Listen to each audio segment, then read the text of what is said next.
안녕하세요. 저는 김금동이라고 합니다. 정말 큰일 날 뻔했던 제 이야기 좀 들어주세요. 바닷바람에 섞인 짙푸른 풀 내음이 폐부 깊숙이 스며드는 아침이었습니다. 수평선 너머에서 갓 솟아오른 태양이 에메랄드빛 바다를 황금으로 물들이고 잘 가꿔진 페어웨이 위로는 밤새 맺혔던 이슬이 보석처럼 반짝이고 있었어요. 이곳 제주에서도 최고로 손꼽히는 프라이빗 골프 리조트의 풍광은 그야말로 한 폭의 그림 같았죠. 십수년 만이었나. 징그럽게 일만 하고 살다가 아들 녀석, 그리고 며느리와 함께 이런 여유를 즐기는 것이. 아버님, 오늘 컨디션 정말 좋아 보이세요.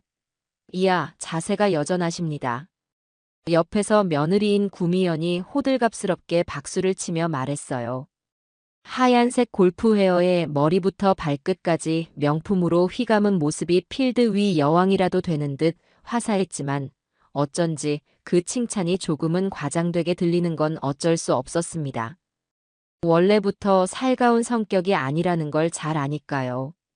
그래도 굳이 싫은 내색을 할 필요는 없었죠. 모처럼 시간을 낸 건 저였고 이 어색한 평화를 깨고 싶지 않았습니다. 됐다. 오랜만에 채를 잡았더니 팔다리가 다 따로 노는 기분이다. 저는 짐짓퉁명스럽게 대꾸하며 연습 스윙을 한 번 더 했습니다. 공기를 가르는 스윙 소리가 제법 경쾌하게 울렸어요. 사실 컨디션은 최상이었습니다. 새벽에 일어나 리조트 주변을 산책하며 몸을 풀었고 정신도 더없이 맑았죠. 이 나이에도 여전히 필드를 장악할 수 있다는 걸 저 애송이 같은 아들 녀석에게 보여주고 싶은 마음도 조금은 있었을 겁니다. 아버지, 저희가 특별히 예약한 코스입니다. 해안 절벽을 끼고 도는 코스라 경치가 아주 끝내줘요. 특히 7번 홀 뷰가 예술입니다. 아들 김태혁이 최고급 드라이버를 어깨에 걸치며 자랑스럽게 말했습니다. 30이 넘은 녀석이지만 제 눈에는 아직 물가에 내놓은 어린애 같기만 했어요. 제가 평생을 바쳐 이룩한 회사에 상무라는 직함을 달아주긴 했지만 솔직히 말해 믿음직스러운 구석은 단 하나도 없는 녀석이었죠. 능력에 비해 욕심만 많고 인내심은 부족하고. 그래도 오늘은 그런 못마땅한 생각은 잠시 접어두기로 했습니다. 아버지와 아들로서 순수하게 이 시간을 즐겨보고 싶었어요. 그래, 너희들이 신경 좀 썼구나. 얼마 만에 같이 공치는 거냐? 태혁이 네가 대학 다닐 때 이후로는 처음인가? 벌써 그렇게 됐네요, 아버지. 그동안 제가 너무 무심했습니다. 앞으로는 자주 모실게요. 자주 모시긴 뭘 모셔. 니들 앞가림이나 잘하면 되지. 말은 그렇게 했지만 속으로는 기분이 나쁘지 않았습니다. 어쩌면 이제라도 저 녀석이 철이 드는 건가 싶은 기대감이 아주 없지는 않았으니까요. 며느리도 싹싹하게 다가와 제 팔짱을 끼며 거들었습니다. 아니에요, 아버님. 저희가 정말 잘못했어요. 이렇게 좋아하시는데 진작 모실 걸 그랬어요. 오늘 아버님 베스트 스코어 기록하시도록 제가 옆에서 기운 팍팍 불어넣어 드릴게요. 허허, 됐다. 너희들이나 잘 쳐라. 특히 구태혁, 오늘 나한테 지면 한 달 용돈 없는 줄 알아. 아버지, 저 구태혁 아니고 김태혁인데요. 알아, 임마. 긴장 좀 하라고 한 소리다. 농담을 주고받으며 웃음꽃이 피었습니다. 캐디들도 저희의 화기애애한 모습을 보며 연신 미소를 지었죠. 그래, 이런 게 가족이지. 돈이 아무리 많으면 뭘 하고 명예가 높으면 뭘 하겠습니까? 결국 기댈 곳은 가족밖에 없는 것을. 저는 잠시나마 모든 시름을 잊고 평범한 아버지의 행복을 만끽하고 있었어요. 모든 것이 완벽하다고, 정말 완벽한 하루가 될 거라고 믿어 의심치 않았어요. 첫 홀 티잉 그라운드에 올라서기 바로 직전, 제 주머니 속에서 진동이 울리기 전까지는 말입니다. 처음에는 무시하려 했습니다. 이 좋은 분위기를 깨고 싶지 않았으니까요. 하지만 진동은 끈질기게 이어졌습니다. 화면을 확인하니 최비서 세 글자가 떠 있었어요.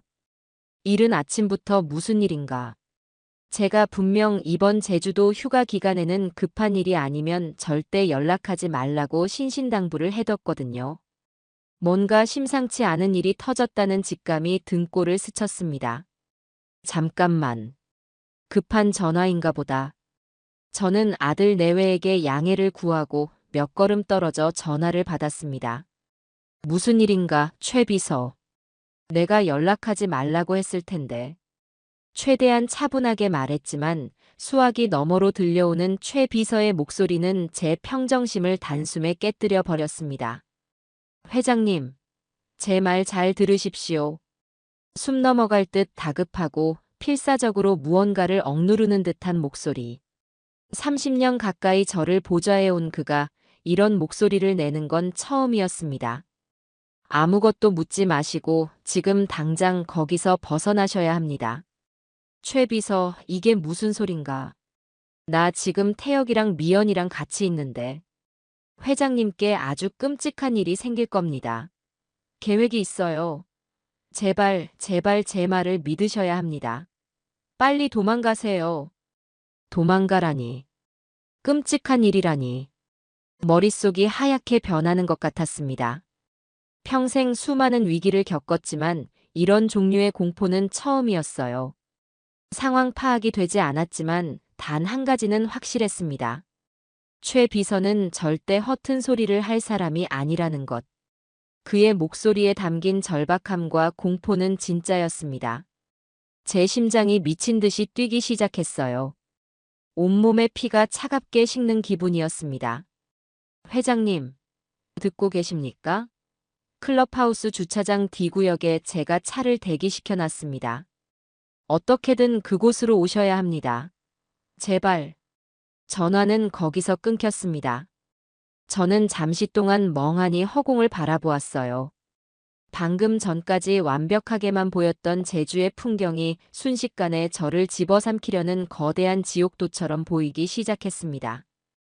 등 뒤에서는 아들과 며느리의 웃음소리가 들려왔죠. 저 웃음소리가, 저 살가운 몸짓들이 전부 가짜란 말인가? 저를 향한 덫이란 말인가? 아버지, 무슨 전화인데 그렇게 심각하세요? 회사에 무슨 일 있대요? 태혁이가 걱정스러운 표정으로 다가와 물었습니다. 며느리 미연이의 눈에도 의문이 가득했죠. 저 표정 뒤에 어떤 칼을 숨기고 있는 걸까? 온몸에 소름이 돋았지만 저는 초인적인 힘으로 표정을 관리했습니다. 수십 년간 비즈니스라는 전쟁터에서 살아남으며 익힌 포커페이스가 이 순간 저를 살리고 있었어요. 지금 여기서 조금이라도 이상한 낌새를 보이면 끝장이었습니다. 아니다. 별일 아니야. 본사에서 확인받을 게 좀 있다고 해서. 그럼 저희 라운딩은요? 괜찮으시겠어요? 며느리가 안타깝다는 듯 말했지만 그 눈빛 어딘가에 스치는 미세한 감정의 파편을 저는 놓치지 않았습니다. 그건 실망감이었을까요? 아니면 초조함이었을까요? 그럼 괜찮고 말고. 이 김금동이가 전화 몇 통 때문에 이 좋은 시간을 망칠 사람으로 보이나. 저는 일부러 호탕하게 웃어 보였습니다. 하지만 속으로는 어떻게 이곳을 빠져나갈지 필사적으로 머리를 굴리고 있었어요. 최 비서의 말을 믿어야만 했습니다. 제 목숨을 건 모험이었지만 선택의 여지는 없었죠. 그리고 그 순간 제 머릿속에 한 가지 방법이 떠올랐습니다. 가장 유치하고 가장 고전적인 방법이었지만 지금 상황에서는 최선이었어요. 티잉 그라운드에 다시 올라서는 척하며 저는 갑자기 윽하는 소리와 함께 배를 움켜쥐었습니다. 아이고 배야. 갑자기 왜 이러나. 최대한 고통스러운 표정으로 허리를 숙이자 아들과 며느리가 기겁하며 달려왔습니다. 어머 아버님. 괜찮으세요? 갑자기 왜 그러세요? 아버지. 어디가 안 좋으세요? 의사를 부를까요? 두 사람의 얼굴에 떠오른 당혹감은 진짜처럼 보였습니다. 하지만 저는 이미 그들의 연기를 믿지 않기로 했습니다. 어쩌면 이것조차 계획의 일부일 수도 있겠다는 생각마저 들었죠. 아니다. 아침에 찬 우유를 마신 게 잘못됐나 보다. 화장실 좀 다녀와야겠다. 저희가 같이 가드릴게요, 아버님. 클럽하우스에 가서 좀 쉬시죠. 저희가 따라가겠습니다. 아들 녀석이 제 부축을 하려 들었습니다. 저를 놓치지 않겠다는 의지가 역력했어요. 여기서 순순히 잡히면 모든 게 끝이었습니다. 저는 단호하게 그 손을 뿌리쳤습니다. 됐다. 다 큰 사내가 배탈 좀 난 거 가지고 뭘 유난스럽게구나. 너희는 먼저 시작하고 있어라. 나 금방 약 먹고 따라갈 테니. 오랜만에 온 건데 너희들까지 김새게 할 순 없지. 어서들 시작해. 저는 제왕적인 제 평소 성격을 이용했습니다. 제 고집을 꺾을 수 없다는 걸 저 녀석들은 잘 알고 있었으니까요. 잠시 머뭇거리던 아들은 제 단호한 표정에 결국 고개를 끄덕였습니다. 알겠습니다, 아버지. 그럼 너무 무리하지 마시고 천천히 오세요. 네, 아버님. 저희 먼저 한 홀만 돌고 있을게요. 두 사람이 마지못해 티샷을 준비하는 것을 등 뒤로 느끼며 저는 최대한 자연스럽게 하지만 평소보다 조금 빠른 걸음으로 클럽하우스를 향해 걸었습니다. 심장이 터질 것 같았지만 절대 뒤를 돌아보지 않았어요. 클럽하우스 건물 안으로 들어서자마자 저는 걸음을 재촉했습니다. 화장실로 향하는 복도에서 꺾어 정문이 아닌 주차장으로 향하는 후문으로 내달렸습니다. 드디어 주차장이 눈에 들어왔어요. 약속했던 D구역. 저 멀리 익숙한 검은색 세단 한 대가 비상등을 켠 채 서 있는 것이 보였습니다. 제 인생의 동아줄이었죠. 저는 마지막 남은 힘을 다해 뛰었습니다. 값비싼 골프화가 아스팔트 위에서 미끄러지는 소리를 냈지만 신경 쓸 겨를이 없었어요. 차에 가까워지자 뒷문이 스르륵 열렸습니다. 저는 몸을 날리다시피 차 안으로 구겨 넣었습니다. 회장님.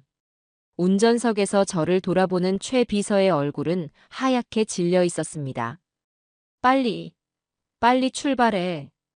제가 소리치자마자 차는 굉음과 함께 주차장을 빠져나갔습니다. 타이어 마찰음이 고막을 찢을 듯 울렸어요. 리조트를 벗어나는 동안 저는 차마 뒤를 돌아보지 못했습니다. 방금 전까지 천국 같았던 그곳이 이제는 저를 집어삼키려 했던 지옥의 아가리였다는 사실을 아직 온전히 받아들일 수가 없었기 때문입니다. 차가 완전히 대로로 접어들고 나서야 저는 거친 숨을 몰아쉬며 등받이에 몸을 기댔습니다. 온몸이 식은땀으로 흠뻑 젖어 있었어요. 창밖으로 제주의 아름다운 풍경이 빠르게 스쳐 지나갔습니다. 하지만 제 눈에는 그 어떤 것도 들어오지 않았습니다. 머릿속에는 오직 한 가지 생각뿐이었습니다. 왜? 도대체 왜 내 아들이, 내 며느리가 나에게. 차 안의 공기는 납덩이처럼 무겁게 가라앉아 있었습니다.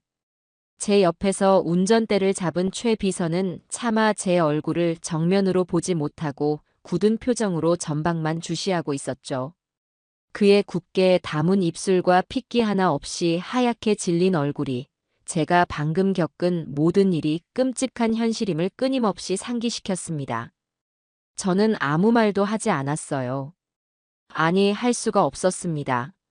머릿속이 온통 뒤엉켜 하나의 생각으로 정리되지 않았거든요. 제주공항으로 가는 내내 저는 창밖으로 빠르게 스쳐 지나가는 풍경만 하염없이 바라보았습니다. 평화롭기 그지없는 제주의 5월이 푸르른 실록과 눈부신 햇살이 마치 저를 비웃는 것 같아 견딜 수가 없었어요.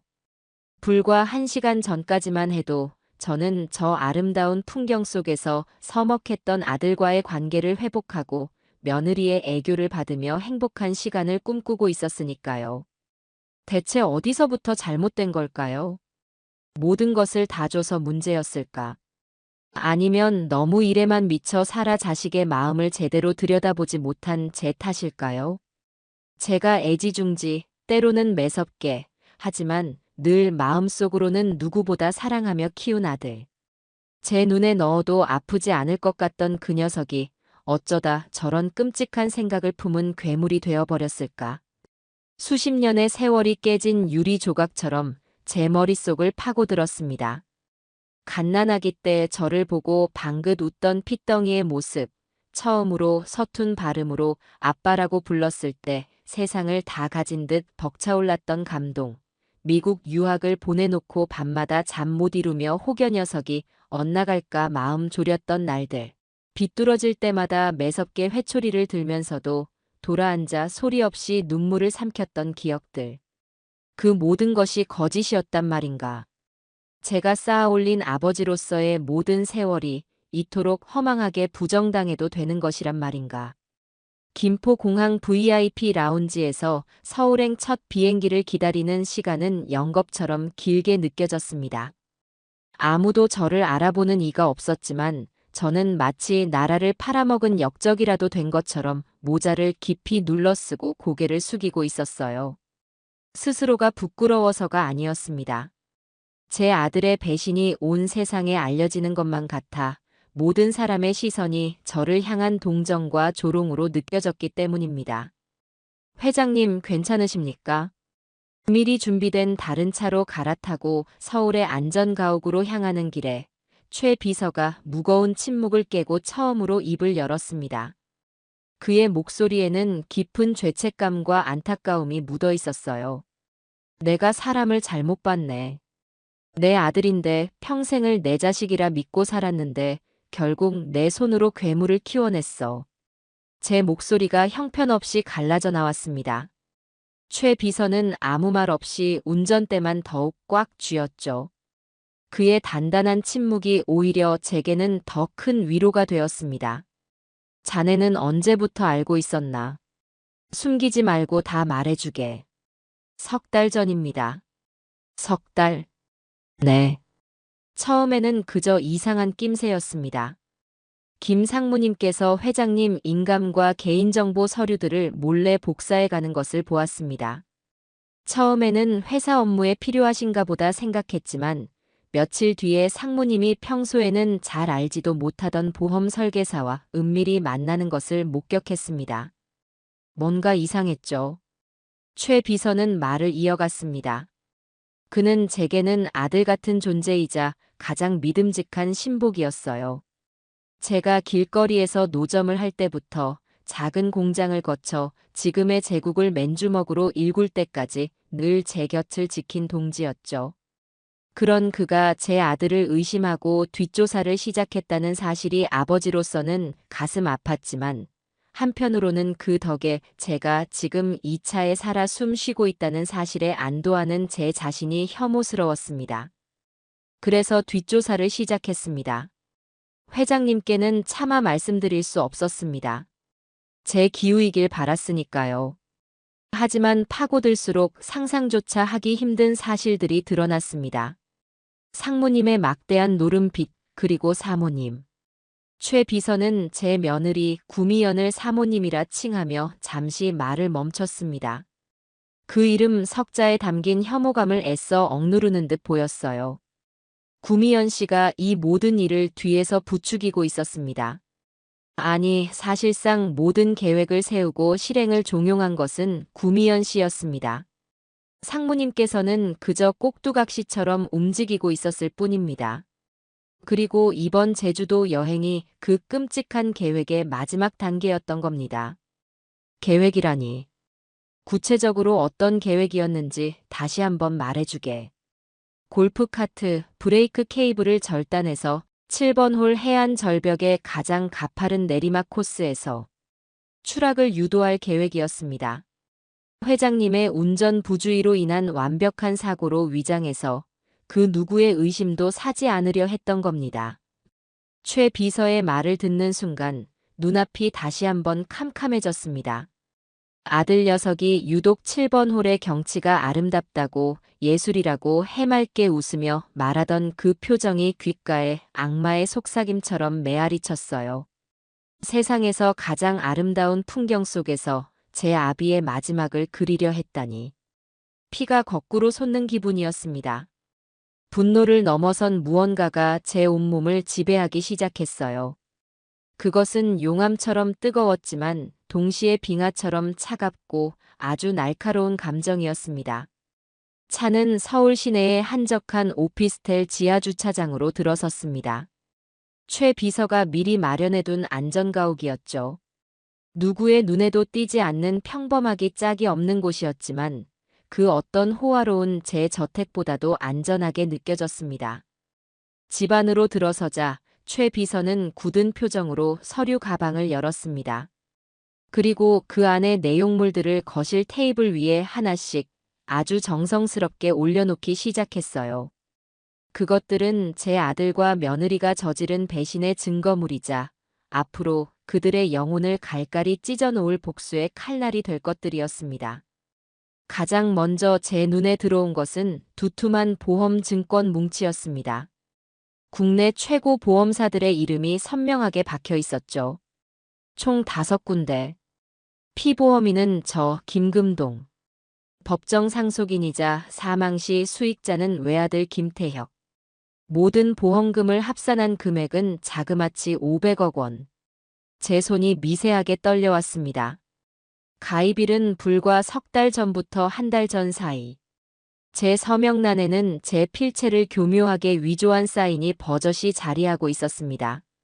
다음은 태혁이의 채무관계 서류였습니다. 불법 사설 노름 사이트에서 탕진한 수십억 원의 내역과 강남의 악명 높은 사채업자들에게 빌려 쓴 돈의 차용증들이었죠. 눈덩이처럼 불어난 이자까지 합하면 100억 원이 훌쩍 넘는 금액. 이 정도 빚이라면 500억이라는 거액의 보험금이 왜 필요했는지 충분히 설명이 되고도 남았습니다. 이것만으로는 부족해. 저놈들이 작정하고 발뺌하면 그만이야. 내가 아들의 빚을 갚아주기 위해 보험 가입에 동의했다고 치매 기운이 있는 늙은 아버지를 구슬렸다고 우기면 법정 싸움이 지루하게 길어질 수 있어. 제가 얼음처럼 차가운 목소리로 말하자 최 비서는 말없이 작은 녹음기 하나를 테이블 위에 올려놓았습니다. 그 어떤 서류보다도 묵직한 존재감이 느껴졌죠. 이것은 구미연 씨의 통화 녹음 파일입니다. 제가 사람을 붙여 어렵게 확보했습니다. 상대는 구미연 씨의 내연남입니다. 내연남이라고? 생각지도 못한 사실에 저는 잠시 말을 잃었습니다. 최 비서가 담담하게 재생 버튼을 누르자 지옥의 아가리에서 울려오는 듯한 목소리가 흘러나왔습니다. 너무나도 익숙한, 제게는 세상에서 가장 곱고 사랑스러운 목소리 중 하나였던 제 며느리의 목소리였죠. 걱정 마, 자기야. 이번 주말이면 이 지긋지긋한 연극도 다 끝나. 그 영감탱이 제주도에서 아주 경치 좋은 곳으로 영원히 보내드릴 거니까. 내가 사람 써서 골프카트 브레이크 손봐두라고 다 얘기해뒀어. 내리막길에서 휙 떨어지면 그냥 운전 미숙으로 인한 사고사야. 누구도 의심 못해. 잠시 숨을 고르는 소리가 들리고 여자의 목소리가 다시 이어졌습니다. 보험금 500억 딱 들어오면 우리 태혁 씨 노름 빚부터 깔끔하게 해결해주고. 그럼 그 멍청이는 내가 하자는 대로 다 할 거야. 회사 경영? 그 사람이 뭘 알아. 결국 이 회사는 우리 차지가 되는 거지. 자기는 그때까지만 조금만 더 기다려. 내가 이 지긋지긋한 시아버지 시중 드는 거, 남편 비위 맞추는 거 다 끝내고 자기한테 바로 달려갈게. 사랑해. 끽 하고 녹음이 꺼지는 소리와 함께 방 안에는 지독한 침묵이 흘렀습니다. 저는 눈을 질끈 감았어요. 더 이상은 들을 수가 없었습니다. 영감탱이. 멍청이. 치워버린다. 한마디 한마디가 날카로운 칼날이 되어 제 심장을 헤집고 후벼 팠습니다.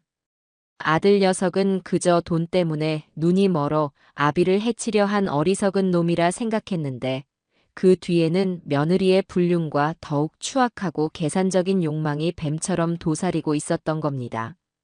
어쩌면 태혁이 저 녀석은 처음부터 끝까지 저 여자의 소나기에 노란한 미련한 꼭두각시에 불과했을지도 모릅니다. 하지만 그건 조금도 중요하지 않았어요. 제 손으로 키운 자식이, 제 아들이 결국 저를 배신하는데 동참했다는 사실은 영원히 변하지 않으니까요.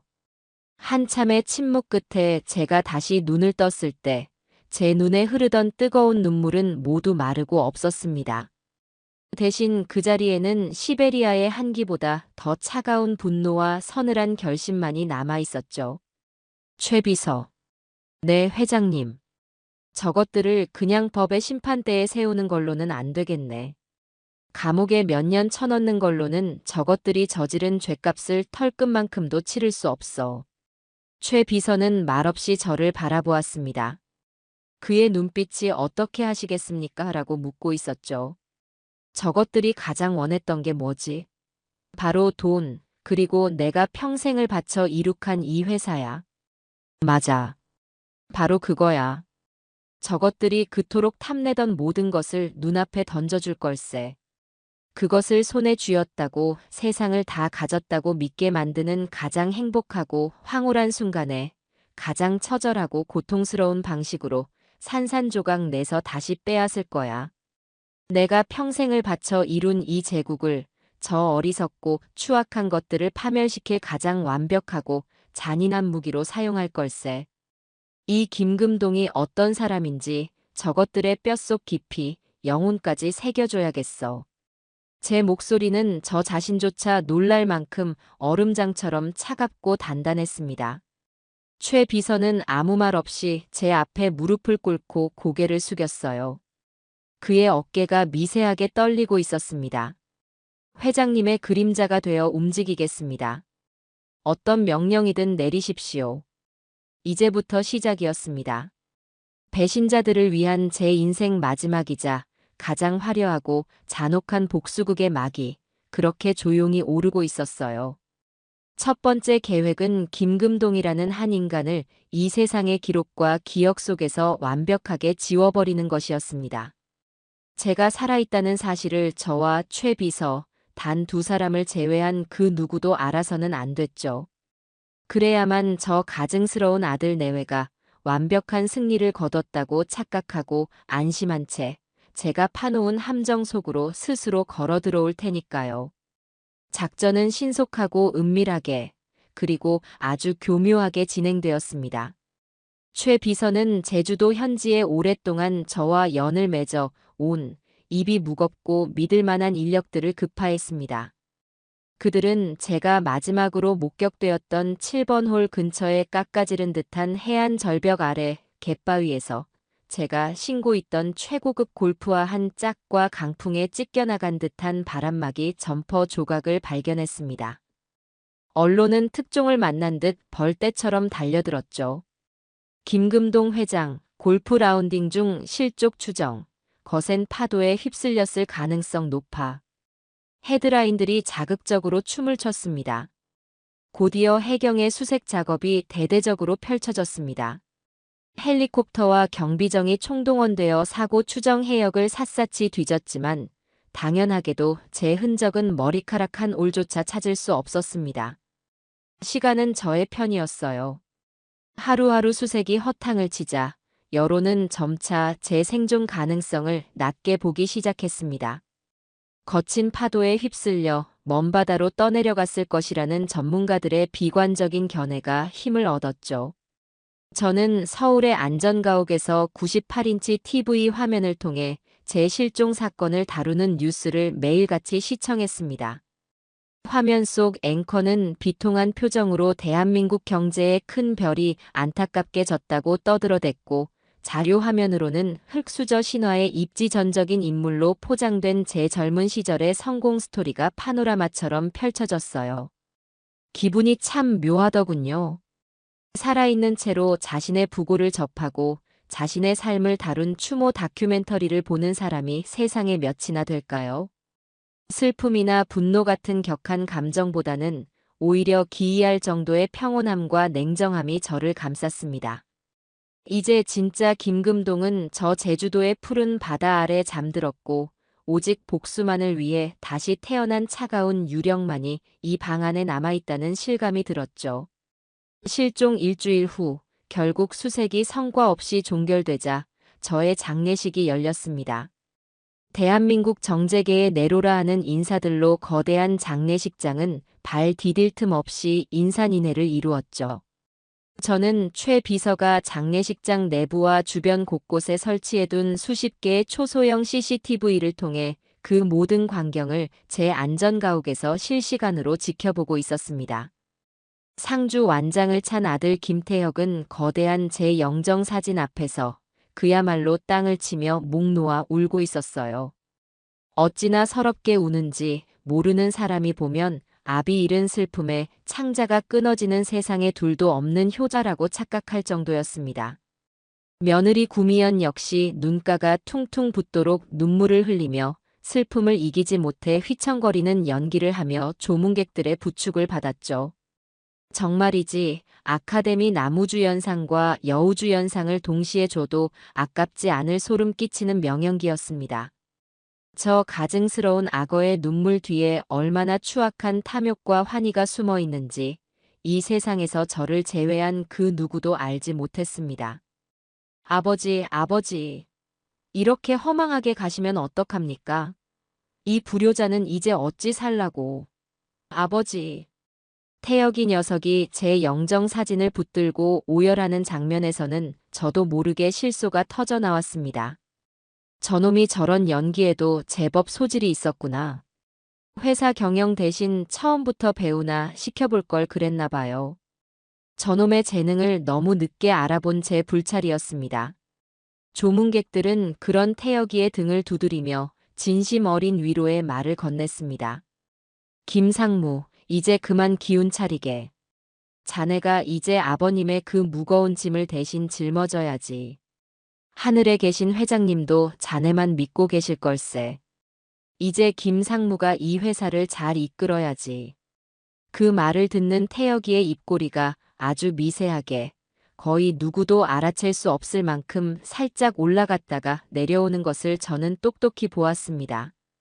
제자리를 물려받는다는 달콤한 말에 슬픔의 연기 속에서도 희열을 감추지 못한 것이죠. 길고 지루한 장례식이 끝나고 모든 조문객이 돌아간 텅 빈 장례식장. 태혁이와 미연이 두 사람만이 제 영정 앞에 섰습니다. 미연이가 주변을 한번 쓱 둘러보며 아무도 없다는 것을 확인하더니 태혁이의 팔을 툭 치며 속삭였어요. 이제 그만 일어나, 자기야. 곡소리도 하루 이틀이지 보는 사람도 없는데 뭐 하는 거야? 힘들어 죽겠네. 그래도 마지막인데 아버지 얼굴 좀 더 보고. 마지막은 무슨. 이제부터 진짜 시작이지. 안 그래? 미연이가 태혁이의 턱을 잡아 자신을 보게 만들었습니다. CCTV의 흐릿한 화질 너머로도 그녀의 눈이 탐욕으로 번뜩이는 것이 선명하게 느껴졌어요. 이제 이 모든 게 다 우리 거야.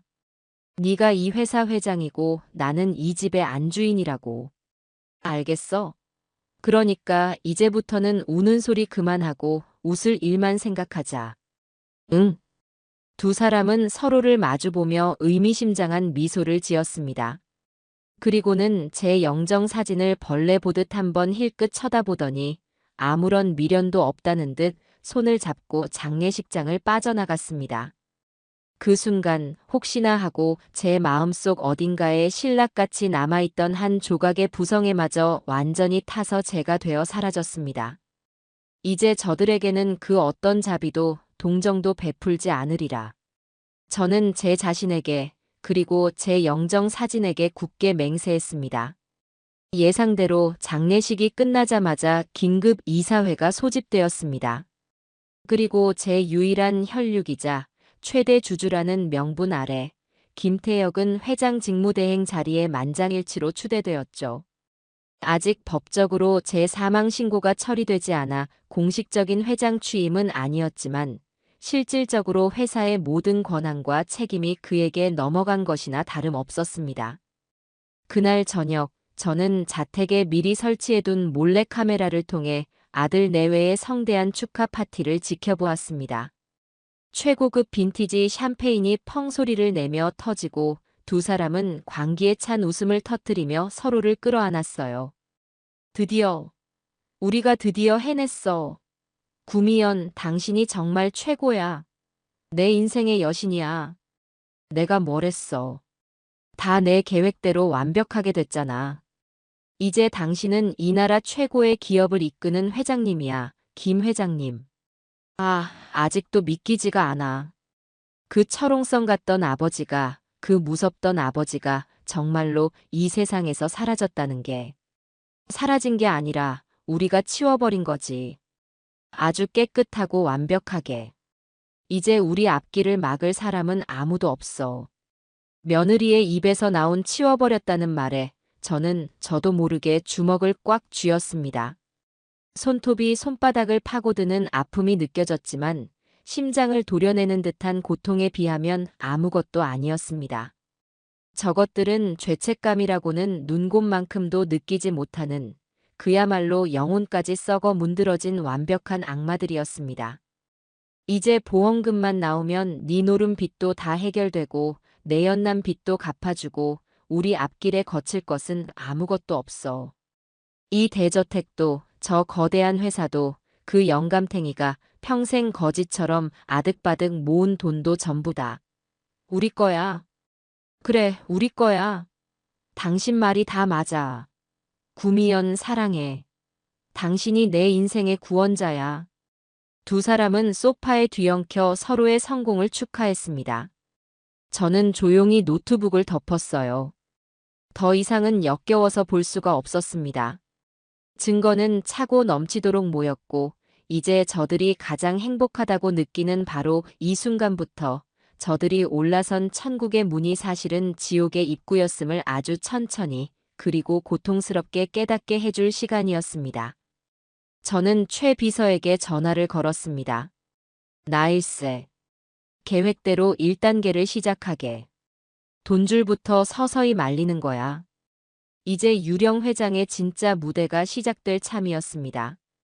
회장 직무대행이라는 제 능력에는 과분하기 짝이 없는 감투를 쓴 김태혁이 가장 먼저 한 일은 바로 제 서재를 샅샅이 뒤지는 것이었습니다. 그 녀석의 목표는 단 하나였죠. 제가 수십 년간 철저한 보안 속에 관리해 온 막대한 규모의 비자금 계좌, 그 실마리를 찾는 것이었습니다. 회사 공식 자금과는 별개로 IMF나 금융위기 같은 유사시를 대비해 스위스와 리히텐슈타인, 케이맨 제도 등지의 비밀 계좌에 분산 예치해둔 일종의 최후의 보루였죠. 그 규모는 태혁이 녀석의 상상을 훨씬 뛰어넘는 수준이었고요. 그 녀석은 아마 그 돈만 손에 넣으면 평생을 일하지 않고 흥청망청 살아도 될 거라 생각했을 겁니다.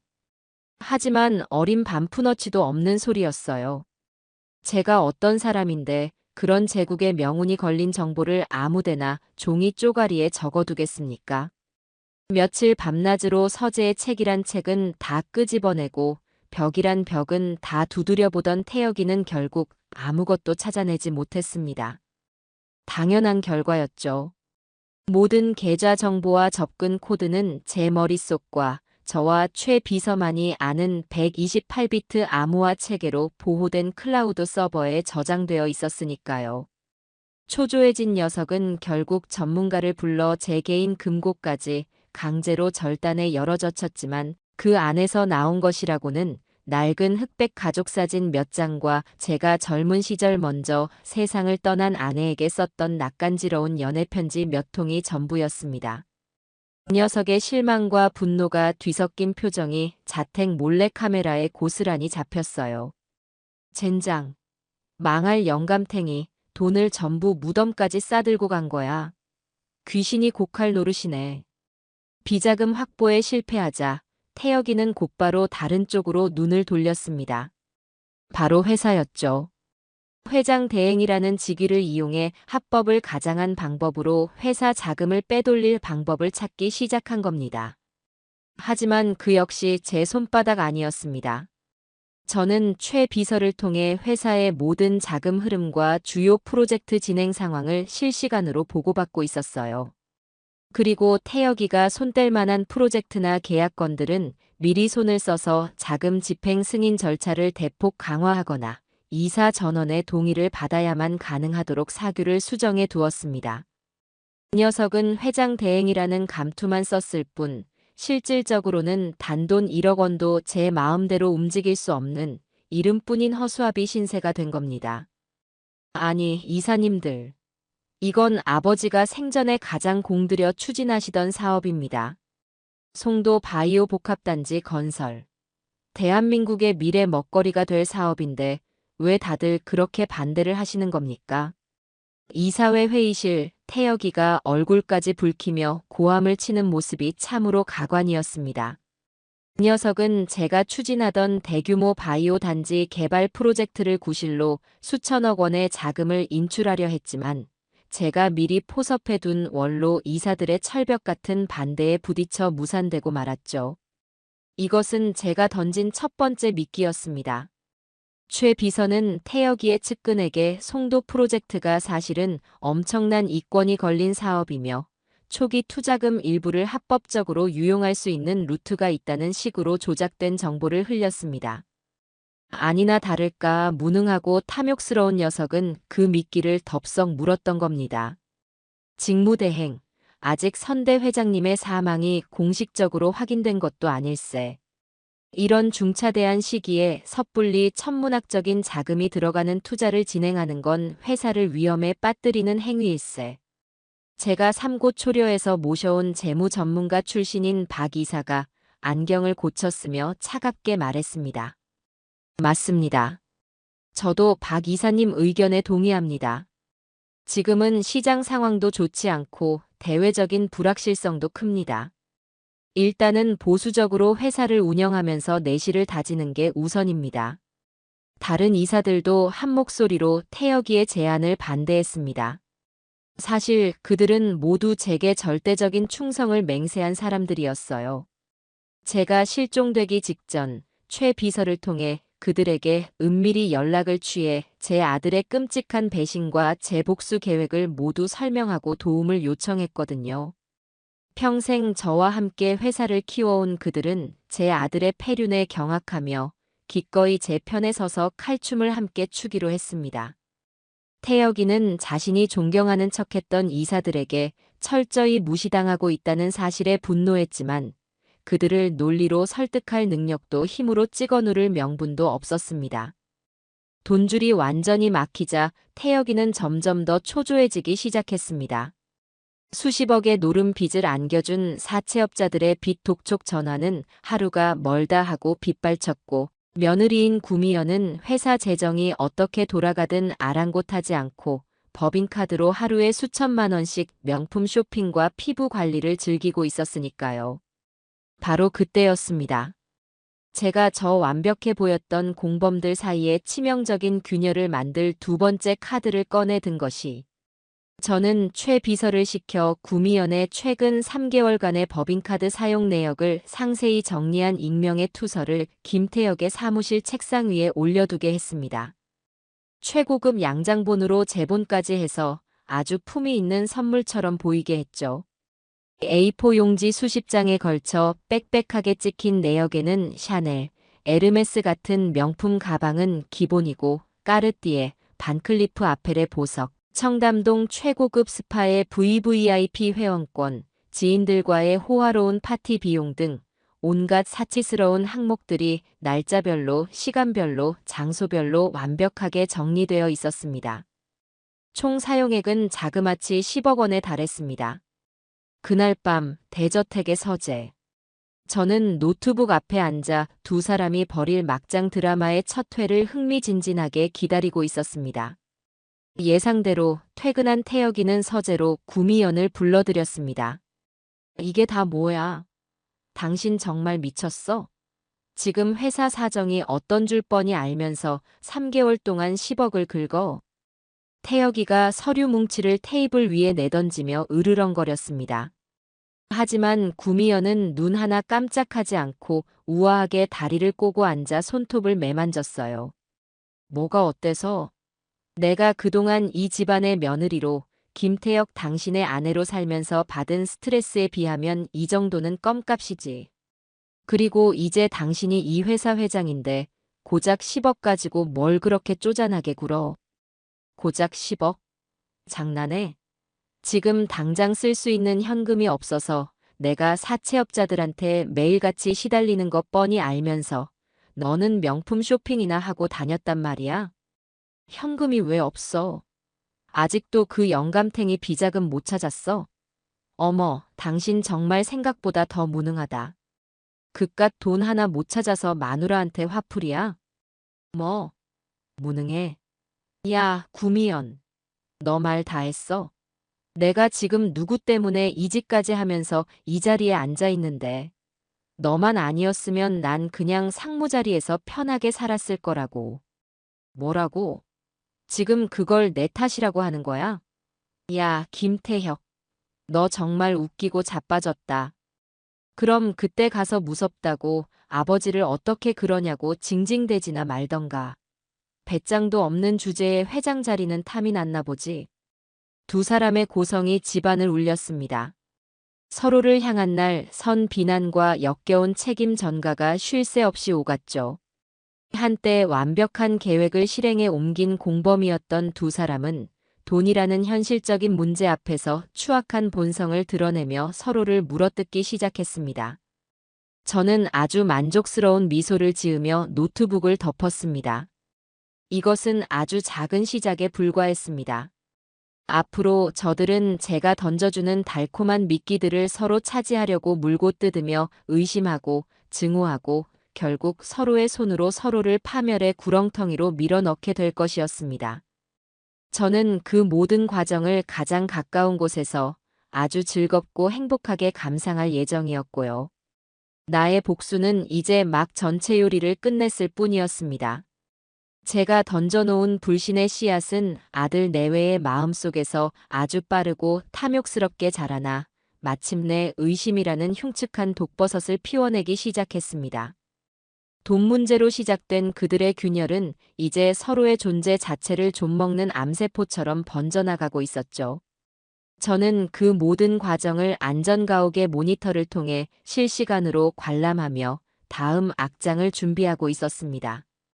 제 복수극의 이막은 바로 며느리, 구미연의 그 끝을 모르는 허영심과 권력욕을 이용하는 것이었습니다.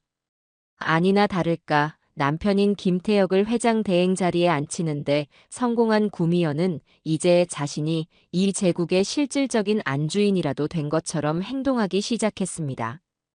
그녀의 다음 목표는 회사의 주요 요직에 자신의 사람들을 심어 영향력을 확고히 하는 것이었죠. 물론 그 자신의 사람들이라는 건 그녀의 무능하고 탐욕스러운 친정 식구들을 의미하는 것이었습니다. 어느 날 오후 구미연은 회사의 인사팀장을 자신의 사무실로 호출했습니다. 회장 대행의 부인이라는 완장을 차고 남편 사무실 옆에 떡하니 개인 집무실까지 차린 상태였죠. 인사팀장은 제가 젊은 시절부터 눈여겨보고 직접 키운 인재이자 지금은 최 비서를 통해 제게 모든 것을 보고하는 충신 중의 충신이었습니다. 팀장님 앉으세요. 드릴 말씀이 있어서요. 구미연은 최고급 가죽 의자에 거만하게 몸을 기댄 채 다리를 꼬고 말했습니다.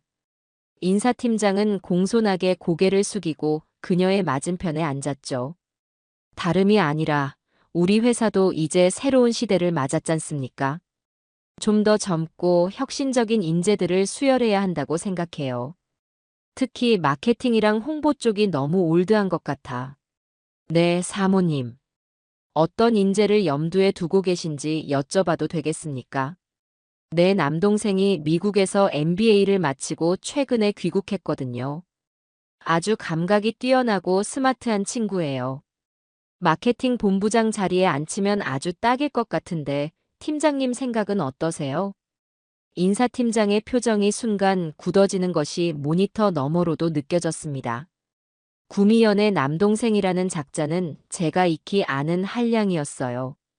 미국에서 MBA를 마쳤다는 건 새빨간 거짓말이고 유학을 핑계로 수년간 노름과 파티로 세월을 낭비한 전형적인 망난이었죠. 사모님, 마케팅 본부장 자리는 현재 김 부사장이 맡고 있으며 실적도 우수합니다. 갑작스러운 인사는 조직 내부의 큰 혼란을 야기할 수 있습니다. 김 부사장.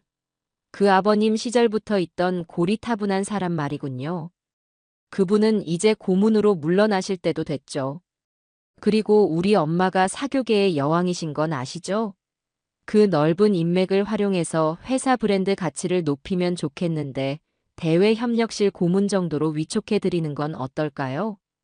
구미연은 거기서 그치지 않고 명품 매장 VVIP 고객이라는 것 외에는 아무런 경력도 없는 자신의 어머니를 회사 고문으로 앉히겠다는 망언까지 서슴지 않았습니다. 인사팀장은 애써 표정을 감추며 난색을 표했죠. 사모님, 그건 절차상 주주총회와 이사회의 동의가 필요한 사안입니다. 제 권한 밖의 일입니다.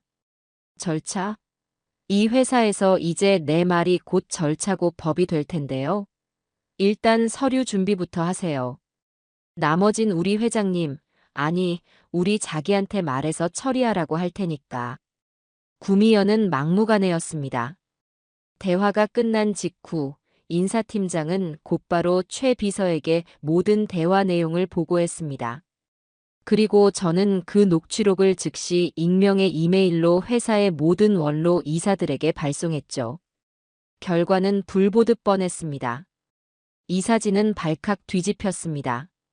저의 비극적인 실종에 대한 슬픔이 채 가시기도 전에 굴러온 돌인 며느리가 회사를 친정의 놀이터로 만들려 한다는 사실에 모두가 경악하고 분노했죠. 그들의 분노는 자연스럽게 아들 김태혁의 리더십에 대한 근본적인 의문으로 이어졌습니다.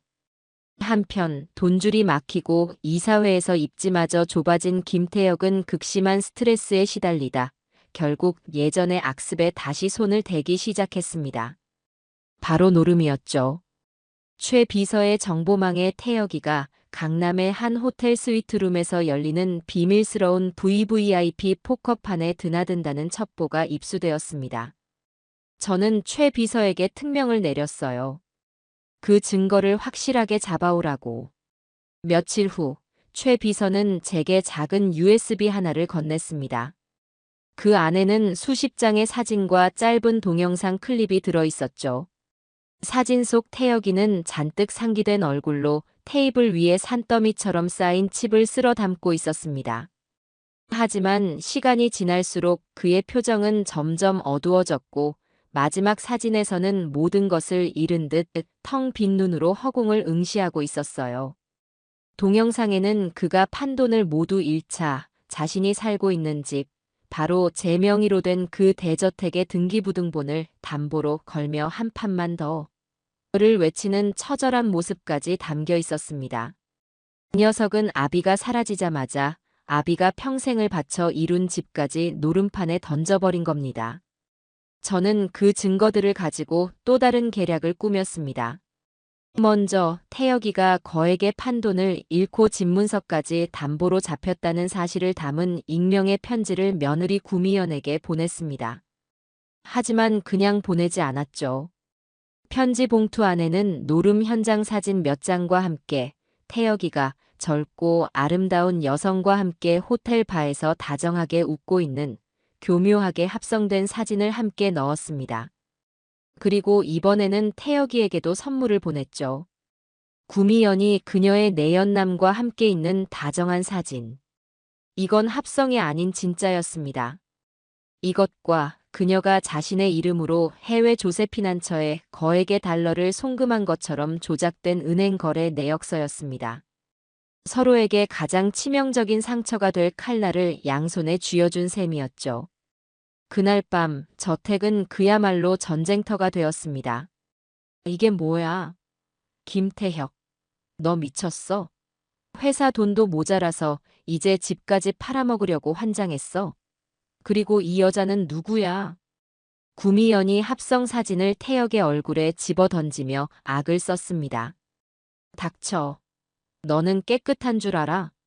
이 자식은 누군데 네 어깨에 손을 올리고 있는 건데. 그리고 이 돈은 뭐야?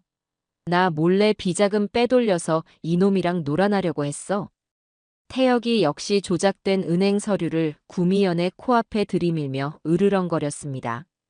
뭐? 비자금? 이거 다 조작이야.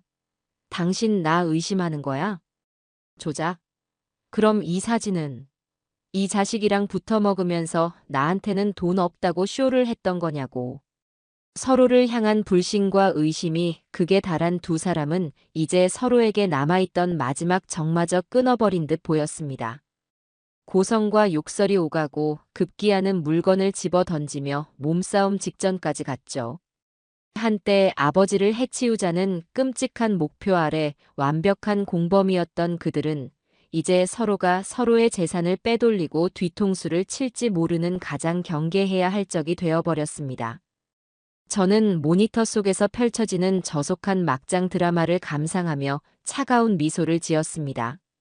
바벨탑은 위에서부터가 아니라 가장 깊숙한 내부에서부터 스스로 무너져 내리고 있었습니다.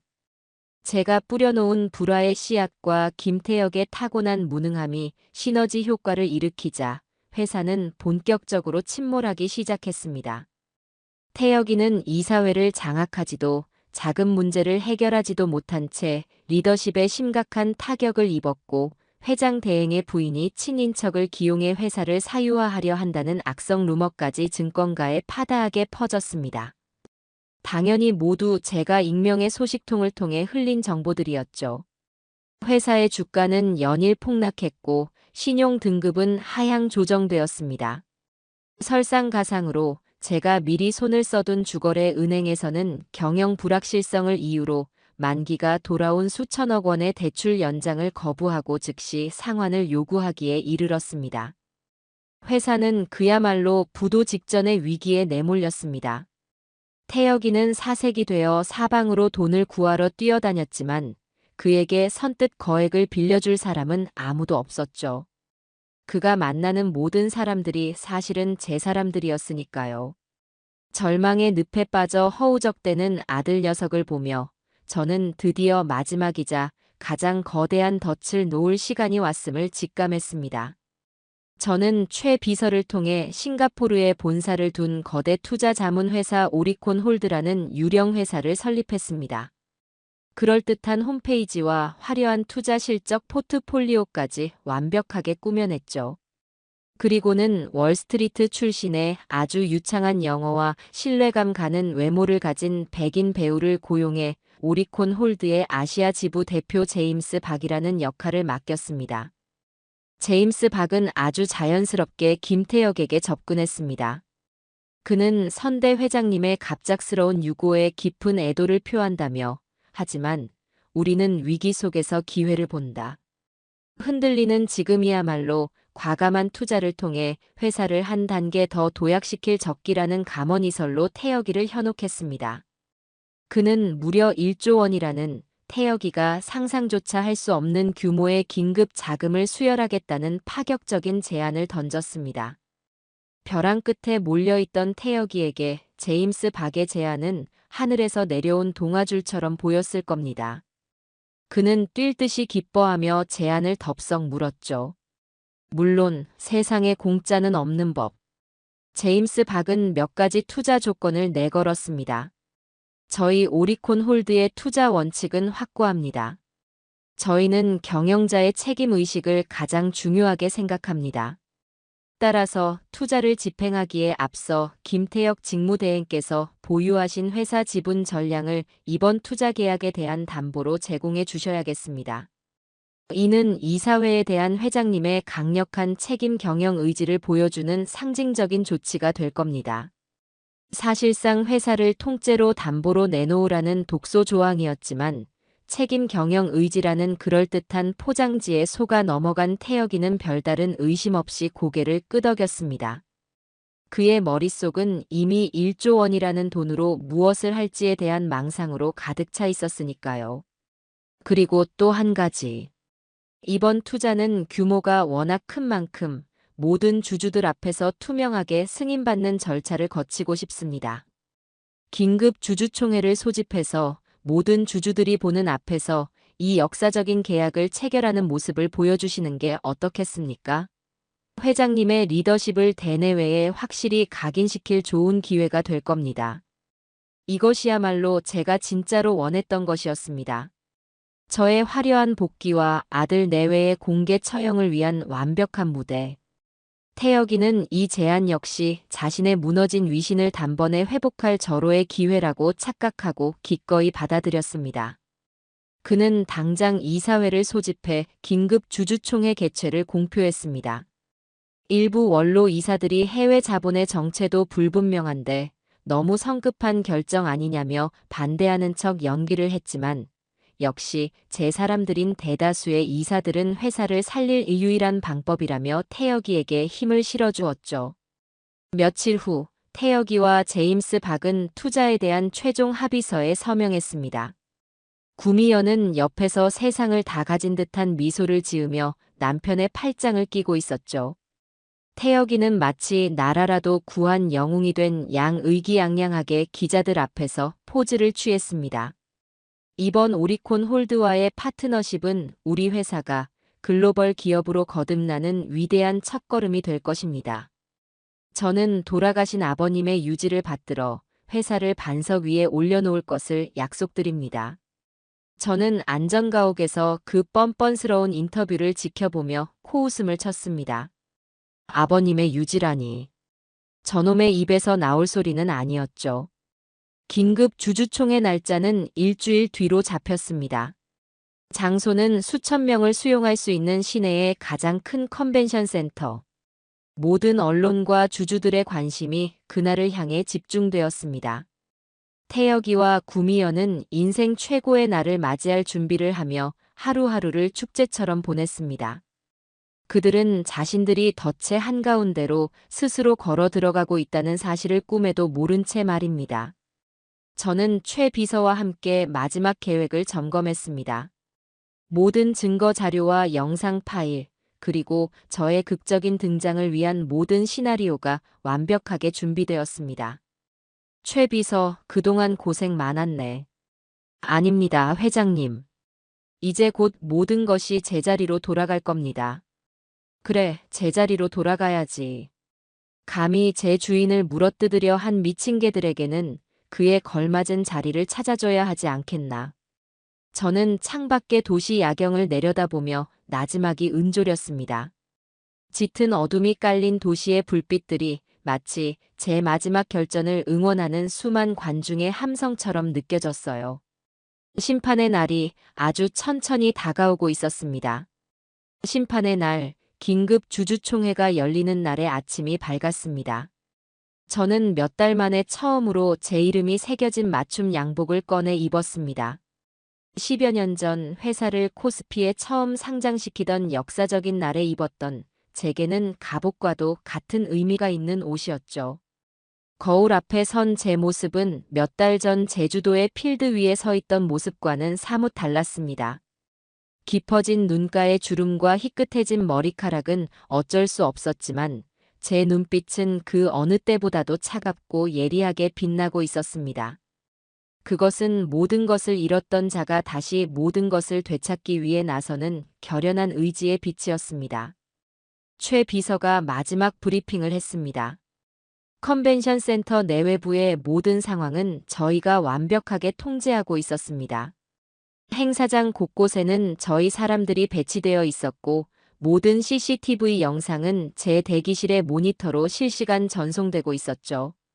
경찰 병력 역시 만일의 사태에 대비해 행사장 인근에서 대기 중이었습니다. 모든 준비는 끝났습니다. 회장님, 이제 곧 시작됩니다. 알고 있네. 저 녀석의 마지막 광대 노름을 편안히 감상해 볼까? 저는 대기실 소파에 깊숙이 몸을 묻고 정면의 대형 모니터를 응시했습니다. 화면 속에는 주주총 회장의 모습이 생생하게 펼쳐지고 있었어요. 수많은 주주들과 기자들로 행사장은 이미 가득 차 있었고 모두가 상기된 표정으로 단상을 주시하고 있었습니다. 잠시 후 요란한 플래시 세례와 함께 오늘의 주인공 김태혁과 구미연이 등장했습니다. 태혁이는 마치 개선 장군이라도 된 듯 자신감 넘치는 표정으로 손을 흔들며 입장했습니다. 구미연은 우아한 백조처럼 고개를 꼿꼿이 세우고 자애로운 미소를 지으며 그 뒤를 따랐죠. 두 사람은 자신들에게 쏟아지는 스포트라이트를 온몸으로 만끽하고 있었습니다.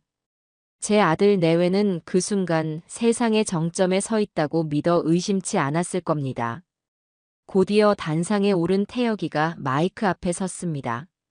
장내의 모든 소음이 잦아들고 그의 목소리가 컨벤션 센터 전체에 울려 퍼지기 시작했습니다. 존경하는 주주 여러분, 그리고 내외 귀빈 여러분. 오늘 이 자리에 서게 된 것을 무한한 영광으로 생각합니다. 아주 그럴듯한 시작이었습니다. 그 녀석은 마치 오랫동안 준비한 것처럼 아주 능숙하게 연설을 이어나갔습니다. 아시다시피 저희 회사는 최근 존경하는 아버님이시자 선대 회장님의 갑작스러운 유고라는 비극을 겪으며 큰 위기에 봉착했습니다. 모두가 회사의 미래를 걱정했고 저 또한 잠 못 이루는 밤을 보내야 했습니다. 하지만 저는 주저앉아 있을 수만은 없었습니다. 슬픔을 딛고 일어나 아버님께서 평생을 바쳐 이룩하신 이 위대한 회사를 지켜내야만 했습니다. 저는 모니터를 보며 헛웃음을 터뜨렸습니다. 비극, 슬픔 같은 단어들을 어쩜 저렇게 아무렇지 않게 내뱉을 수 있을까요? 저는 위기 속에서 기회를 찾았습니다. 그리고 마침내 여기 계신 오리콘 홀드의 제임스 박 대표님과 함께 우리 회사의 미래를 열어갈 위대한 결단을 내리게 되었습니다. 1조 원의 투자 유치. 이것은 단순한 자금 수혈이 아닙니다. 이것은 우리 회사가 과거의 영광에 안주하지 않고 글로벌 초인류 기업으로 거듭나기 위한 위대한 도전의 시작입니다. 태혁이의 연설이 절정에 달하자 객석에서는 박수갈채가 터져 나왔습니다. 물론 그 박수의 대부분은 제가 미리 심어놓은 제 사람들이 보낸 것이었죠. 태혁이는 완전히 그 분위기에 취해 있었습니다. 그는 자신이 이 모든 상황을 완벽하게 통제하고 있는 위대한 리더라고 착각하고 있었어요. 이제 저는 이 자리에서 모든 주주 여러분이 지켜보는 가운데 이 역사적인 계약서에 서명하고자 합니다. 이것은 저의 아버님께서 하늘에서 주신 마지막 기회이자 저 김태혁이 여러분께 드리는 약속의 증표가 될 것입니다.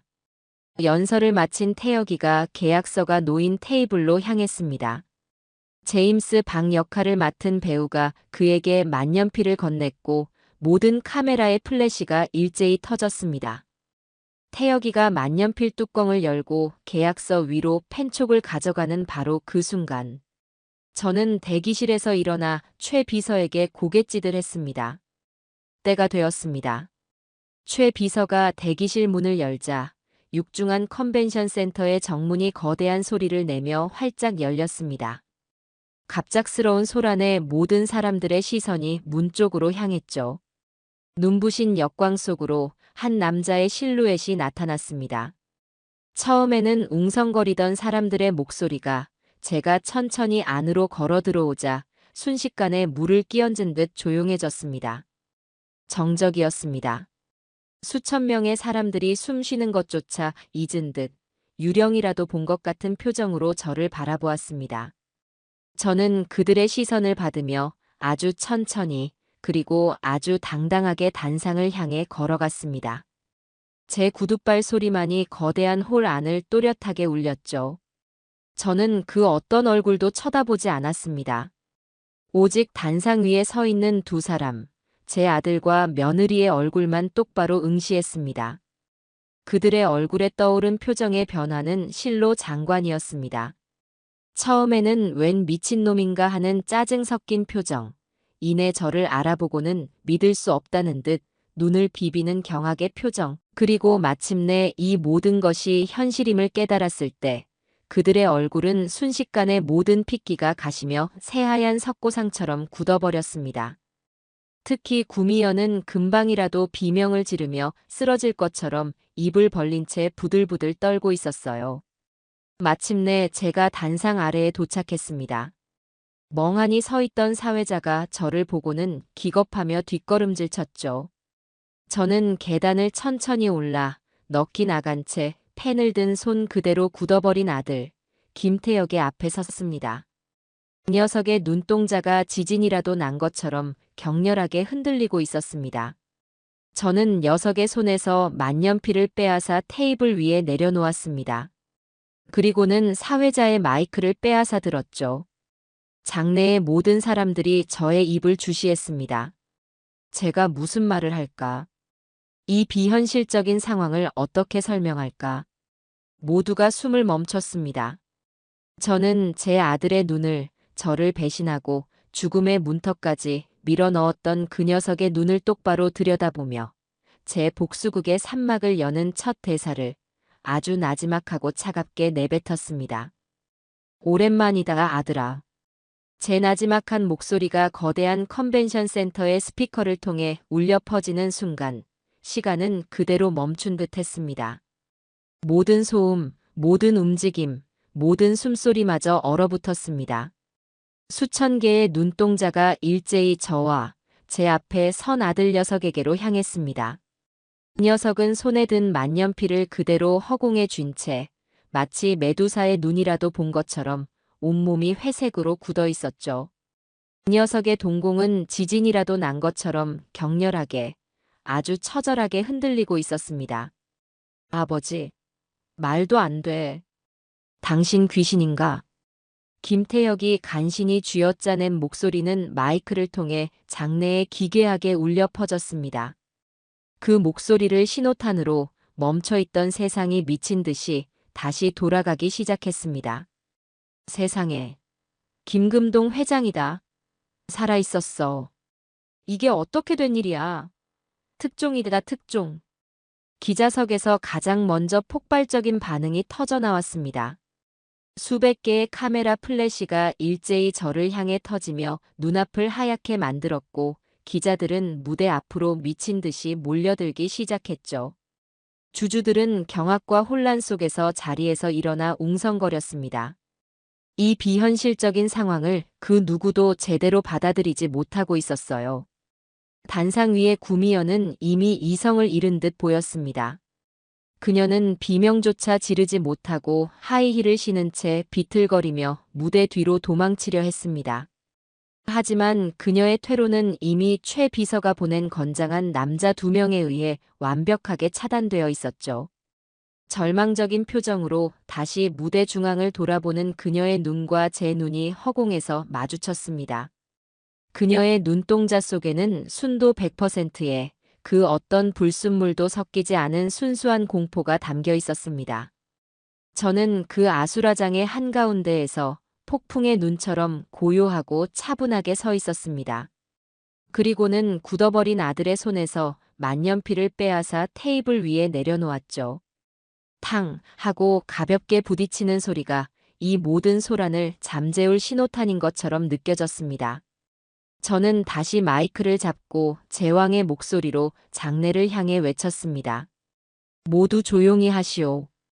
제 목소리에는 사람들을 압도하는 힘이 실려 있었습니다.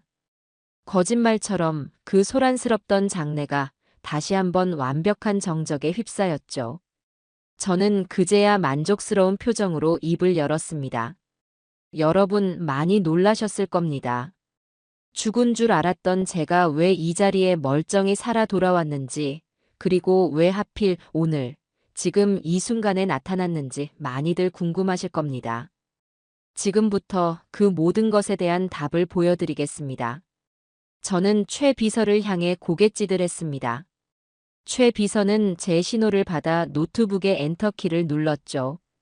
그러자 김태혁의 뒤편에 있던 원래대로라면 오리콘 홀드의 화려한 홍보 영상이 나왔어야 할 거대한 스크린이 깜빡거리더니 이내 익숙한 화면 하나를 띄웠습니다.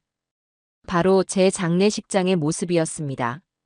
화면 속에서 상주 완장을 찬 제 아들 김태혁과 며느리 구미연은 조문객들 앞에서는 세상이 무너진 듯 오열하고 있었죠.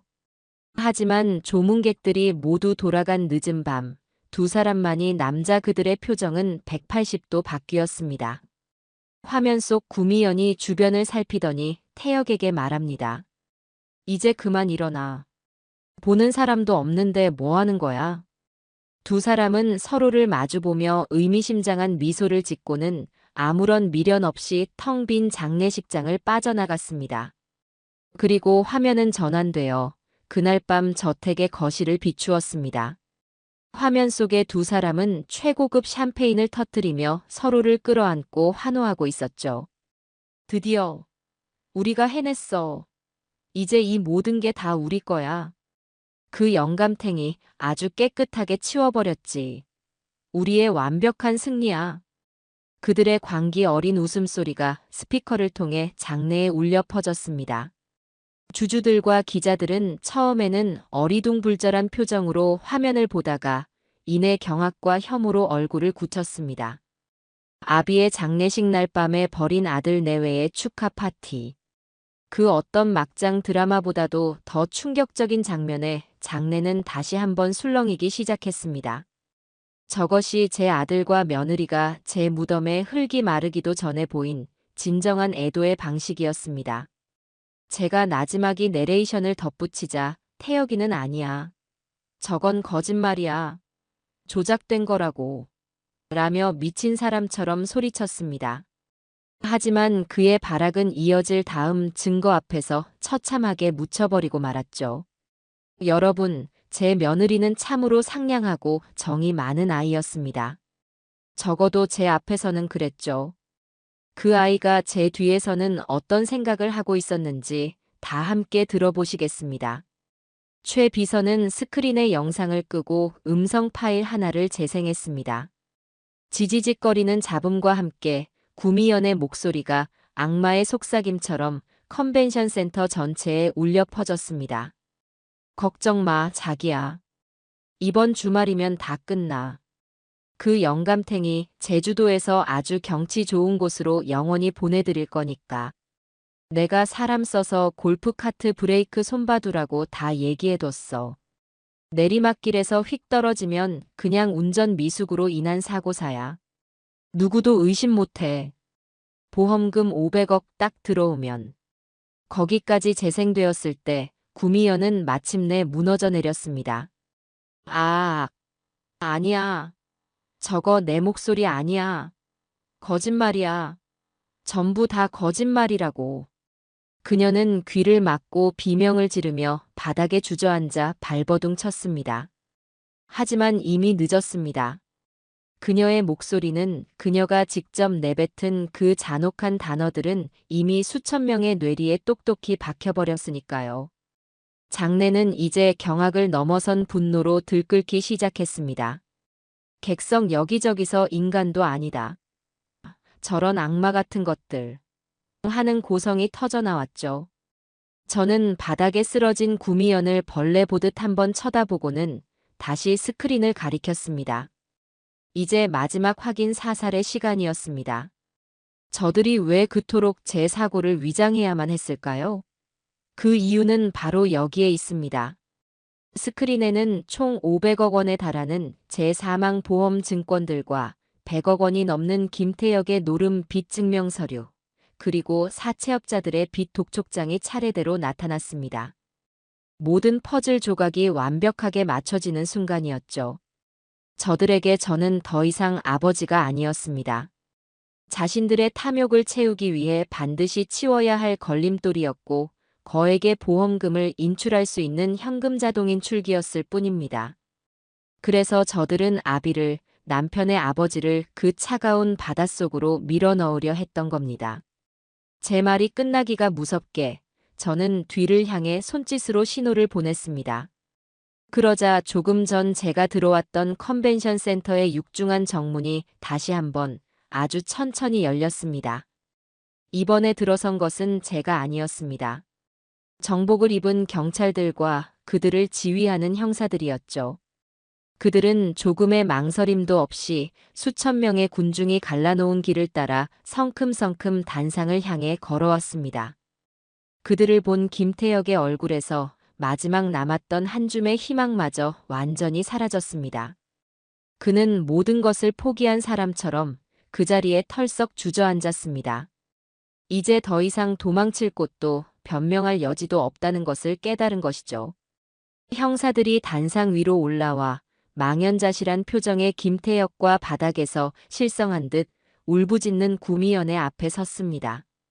그리고는 차갑고 사무적인 목소리로 이 길고 잔인했던 연극의 마지막 대사를 읊었습니다. 김태혁 씨, 구미연 씨. 특정 경제범죄 가중처벌 등에 관한 법률 위반, 사문서 위조 및 동행사, 그리고 존속상해 예비 음모 혐의로 두 분을 긴급 체포합니다. 당신들은 변호사를 선임할 수 있으며 차가운 쇠붙이 소리와 함께 대한민국을 이끌어갈 차세대 경영자를 꿈꿨던 제 아들의 손목과 이 나라 최고의 사모님을 꿈꿨던 제 며느리의 손목에 은색 수갑이 채워졌습니다. 그 순간 장내의 모든 카메라 플래시가 마치 심판의 번개처럼 배신자들의 마지막 모습을 향해 무자비하게 터져내렸어요. 차가운 쇠수갑이 아들 내외의 손목에 채워지는 철컥 소리는 이 길고 추악했던 연극의 막을 내리는 소리처럼 제 귓가에 선명하게 박혔습니다. 그 모습을 저는 아무런 표정 없이 단상 위에서 끝까지 지켜보았습니다. 며느리였던 구미연은 마지막 순간까지 이성을 놓지 않으려는 듯 형사들의 팔을 뿌리치며 악을 썼습니다. 이거나 억울해요. 이건 저 영감탱이가 파놓은 함정이라고. 다 거짓말이야. 전부 다 조작된 거라고. 하지만 그녀의 처절한 발악은 마치 폭풍우 속 잠자리의 날갯짓처럼 사방에서 터져나오는 수백 개의 카메라 셔터 소리에 묻혀 공허한 메아리가 될 뿐이었죠. 기자들은 한순간이라도 놓칠세라 탐욕스러운 하이에나처럼 그들의 마지막 모습을 렌즈에 담아내고 있었습니다. 김태혁은 모든 것을 포기한 듯 텅 빈 눈으로 허공만 응시하며 짐짝처럼 질질 끌려나갔습니다. 다리에 힘이 풀렸는지 건장한 형사 두 명이 양쪽에서 그의 팔을 붙들고서야 겨우 걸음을 옮길 수 있었죠. 한때는 제 모든 것이자 자랑이었던 아들의 마지막 뒷모습이었습니다. 제국의 황태자가 아닌 나라를 떠들썩하게 한 희대의 패륜 범죄자로 전락한 초라한 모습. 그 모습을 보는 제 마음속에 동정심이나 연민은 단 한 톨도 남아있지 않았습니다. 혹시라도 마음 한구석에 남아있을지 모를 미련이라는 감정의 싹을 저는 제 손으로 잘라내고 또 잘라냈습니다. 그저 모든 것이 있어야 할 제자리로 어긋나고 뒤틀렸던 것들이 마침내 제 궤도를 찾아가고 있다는 차갑고 서늘한 안도감만이 제 온몸을 감쌀 뿐이었어요. 아수라장이었던 주주총 회장이 어느 정도 정리되고 저는 다시 마이크 앞에 섰습니다. 충격과 혼란, 그리고 이 비현실적인 드라마의 결말에 대한 흥분으로 가득 차 있던 주주들과 기자들은 일제히 저를 주목했죠. 이제는 이 모든 사태를 수습하고 암세포에 잠식당했던 제국을 다시 건강하게 일으켜 세워야 할 시간이었습니다.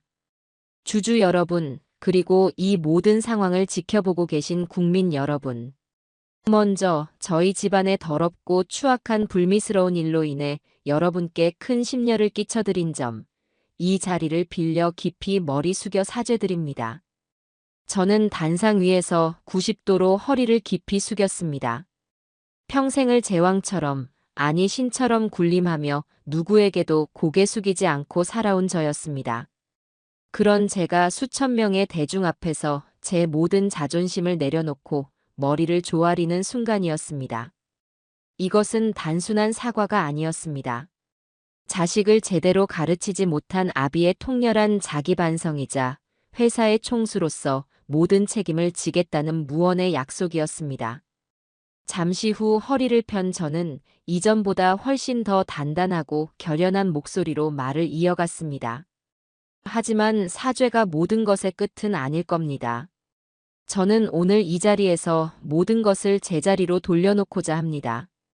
먼저 방금 전 체결될 뻔했던 제 아들의 탐욕과 무지를 이용해 회사를 통째로 집어삼키려 했던 유령회사 오리콘 홀드와의 투자 계약은 이사회 긴급 결의를 통해 즉시 무효임을 만천하에 선언합니다.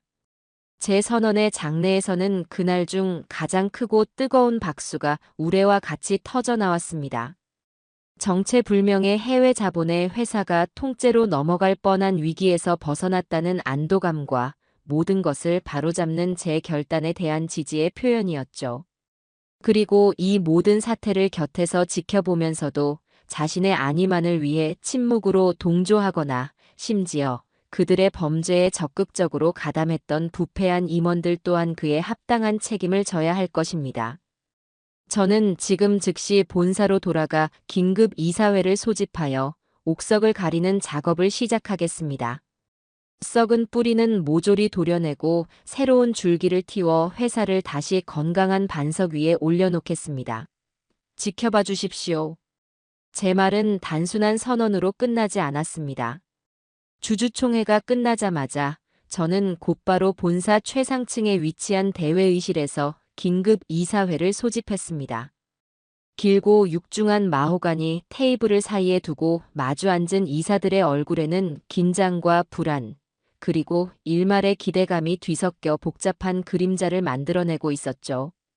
특히 김태혁의 라인을 타며 온갖 아첨과 비리를 일삼았던 자들의 얼굴은 마치 사형 선고를 기다리는 죄수처럼 하얗게 질려 있었습니다.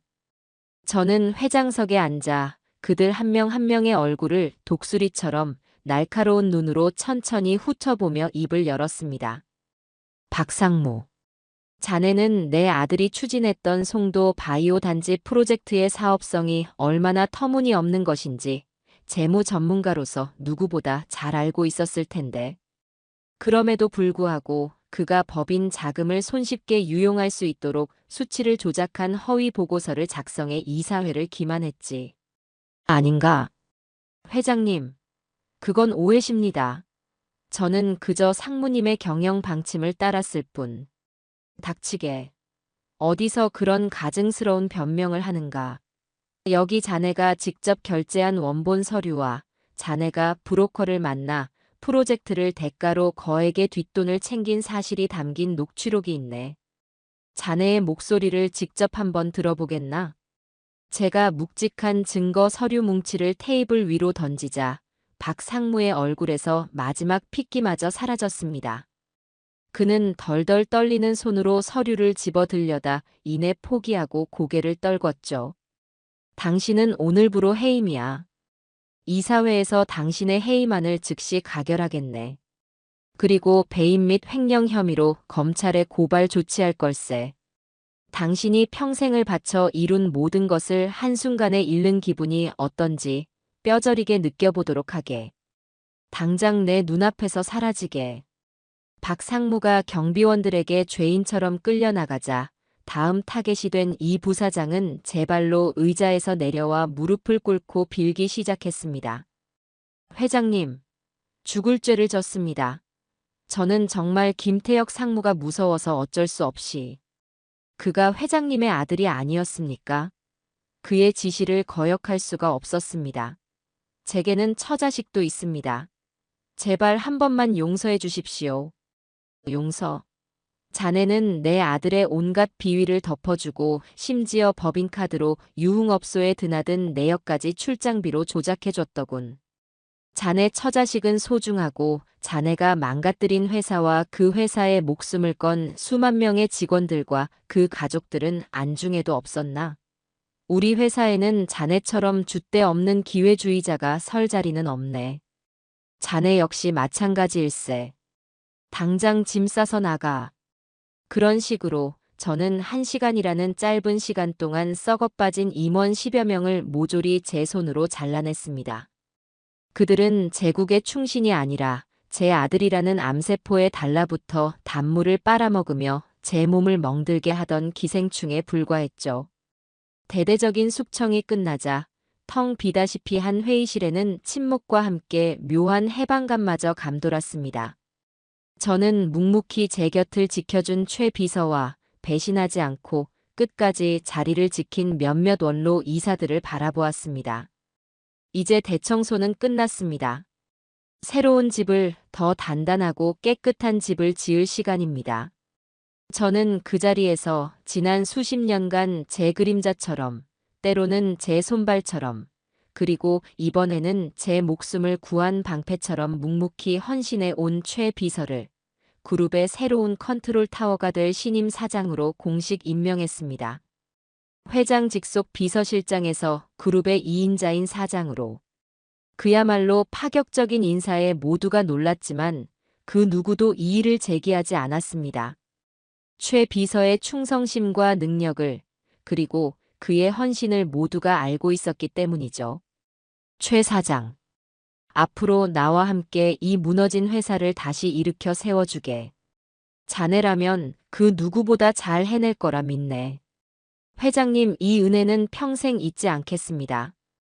회장님께서 제게 주신 이 자리는 단순히 높은 직위가 아니라 회장님의 신뢰와 회사의 미래라는 것을 잘 알고 있습니다.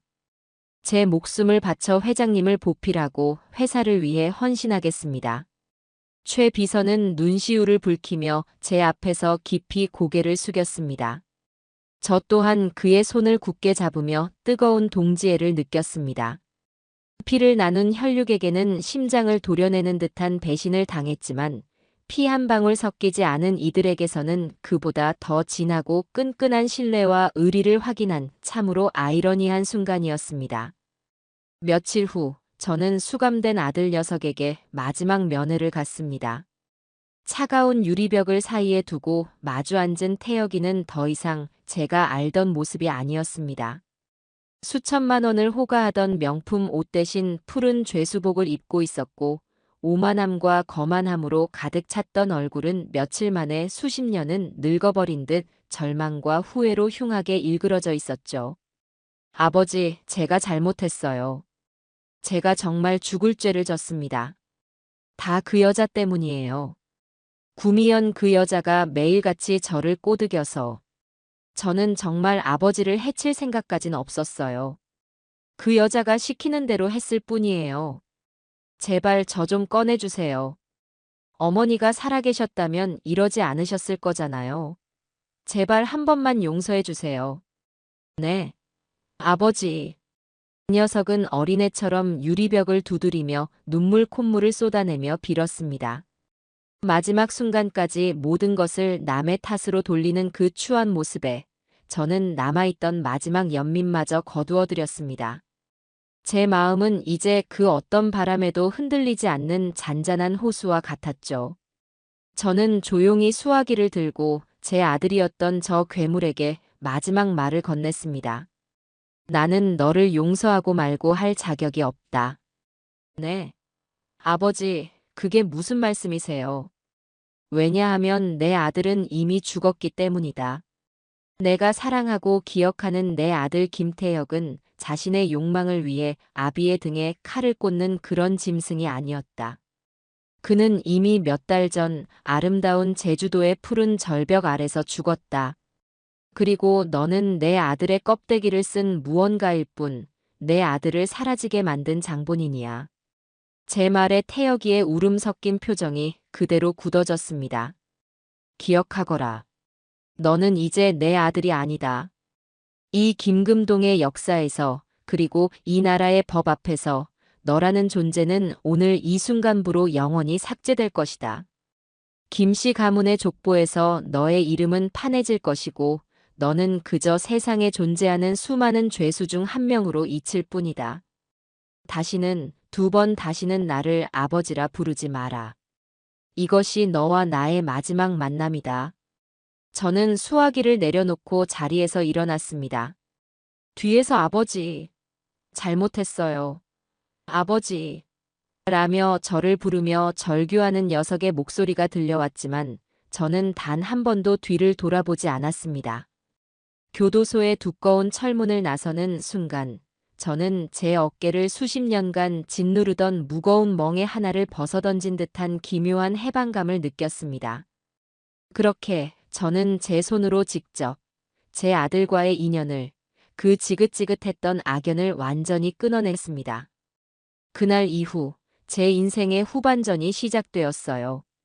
시간은 모든 상처를 치유할 수는 없었지만 많은 것들을 제자리로 돌려놓았습니다. 아들 김태혁과 며느리 구미연은 세간의 엄청난 관심 속에서 재판을 받았습니다. 재판 과정에서 그들이 저지른 모든 추악한 행각과 서로에게 책임을 떠넘기는 추한 모습이 언론을 통해 낱낱이 공개되었죠. 국민들은 경악했고 그 어떤 동정의 여론도 없었습니다. 결국 두 사람은 각각 존속상해 예비 음모와 보험 사기 등의 혐의로 십수년이 넘는 중형을 선고받고 차가운 교도소 담장 안으로 사라졌습니다. 저는 그들의 재산 역시 변호사를 통해 한 푼도 남김없이 몰수하여 그들이 저지른 범죄로 인해 피해를 본 주주들에게 보상하는 데 사용했습니다. 회사는 빠르게 안정을 되찾았습니다. 신임 사장으로 임명된 최 비서는 제가 생각했던 것 이상으로 유능했습니다.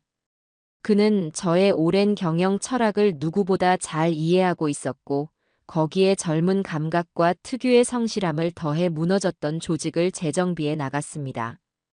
저는 경영의 대부분을 그에게 맡기고 한 발 뒤에서 그를 든든하게 지원하는 역할을 했습니다.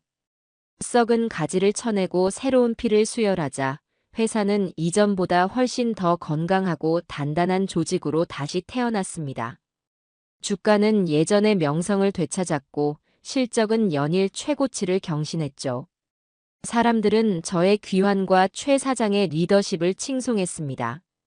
하지만 저에게는 더 이상 회사의 성공이나 돈이 예전만큼 큰 의미로 다가오지 않았습니다. 자식에게 배신당하고 죽음의 문턱까지 다녀온 경험은 돈과 명예라는 것이 얼마나 허망한 것인지를 뼈저리게 깨닫게 해주었으니까요. 저는 제 남은 인생을 어떻게 살아야 할지, 무엇을 남겨야 할지에 대해 깊이 고민하기 시작했습니다. 고민의 끝에 저는 제 개인 재산의 절반을 사회에 환원하여 금동장학재단을 설립하기로 결심했습니다. 제가 평생 피땀 흘려 모은 돈이 저처럼 가난하지만 꿈과 재능이 있는 젊은이들을 위해 쓰인다면 그것만큼 보람 있는 일은 없을 거라 생각했습니다. 부유한 환경 속에서 모든 것을 누리면서도 탐욕에 눈이 멀어 괴물이 되어버린 제 아들과는 정반대의 삶을 사는 젊은이들을 키워내고 싶었습니다. 그것이 제가 사회에 진 빚을 갚고 제 더럽혀진 이름을 조금이나마 명예롭게 만드는 길이라 믿었습니다. 재단 설립 기념식 날, 저는 수많은 기자들과 장학생으로 선발된 어린 학생들 앞에서 담담하게 연설을 했습니다. 저는 평생 돈을 버는 것만이 인생의 전부인 줄 알고 살아왔습니다. 하지만 인생의 가장 큰 위기를 겪고 나서야 깨달았습니다. 진정한 성공은 돈이나 명예를 쌓는 것이 아니라 사람을 남기는 것이라는 사실을 말입니다. 이 재단이 우리 사회에 훌륭한 사람을 키워내는 작은 미랄이 되기를 바랍니다. 제 연설이 끝나자 뜨거운 박수갈채가 쏟아졌습니다. 그 박수 소리를 들으며 저는 비로소 제 인생의 무거운 짐을 조금은 내려놓을 수 있었습니다. 그리고 몇 년의 시간이 흘렀습니다. 어느 화창한 봄날, 저는 최 사장, 아니 이제는 저보다 더 회사를 잘 아는 최 친구와 함께 제주도를 다시 찾았습니다. 바로 그 지옥 같았던 기억의 장소, 그 골프 리조트였죠. 다시 찾은 그곳은 더 이상 제게 트라우마의 공간이 아니었습니다. 눈부신 햇살과 푸른 잔디, 시원한 바닷바람은 그저 아름다운 제주의 자연일 뿐이었어요. 회장님 괜찮으시겠습니까? 굳이 이곳으로 오시자고 해서. 최 비서가 걱정스러운 표정으로 물었습니다. 저는 그를 보며 편안하게 웃어 보였죠. 괜찮네. 이제는 다 지난 일이야. 그리고 끝을 맺으려면 시작했던 곳으로 다시 돌아와야 하는 법이지. 저와 최 비서는 나란히 카트에 올라 페어웨이를 달렸습니다. 그리고 마침내 문제의 7번 홀, 해안 절벽 코스에 도착했습니다. 저는 카트에서 내려 아찔한 절벽 끝으로 다가갔습니다. 몇 년 전 제 아들이 저를 밀어 넣으려 했던 바로 그곳이었죠. 발 아래로는 에메랄드빛 바다가 부서지며 하얀 포마를 만들어내고 있었어요. 가슴이 뻥 뚫리는 듯한 절경이었습니다. 참으로 아름다운 곳이야. 이런 곳에서 마지막을 맞이했다면 덜 억울했을지도 모르겠군. 제가 쓴웃음을 지으며 농담을 건네자 최 비서가 손사래를 쳤습니다. 회장님, 그런 무서운 말씀은 하지 마십시오. 회장님은 이제부터 시작입니다. 그래, 자네 말이 맞네. 이제부터 진짜 내 인생의 후반전이지. 저는 티잉 그라운드로 돌아와 드라이버를 힘껏 휘둘렀습니다. 쨍 하는 경쾌한 소리와 함께 하얀 골프공은 포물선을 그리며 푸른 하늘을 향해 힘차게 뻗어나갔습니다. 저 멀리 수평선을 향해 날아가는 작은 공을 바라보며 저는 비로소 제 길고 길었던 복수극이 그리고 상처로 얼룩졌던 제 인생의 전반전이 완벽하게 끝났음을 느꼈습니다. 이제 제게 남은 것은 탐욕과 배신이 아닌 신뢰와 의리로 맺어진 새로운 사람들과 함께 제 인생의 마지막 홀을 향해 즐겁게 걸어가는 것뿐이었습니다. 그것이야말로 제가 이룬 진정한 홀인원이었어요.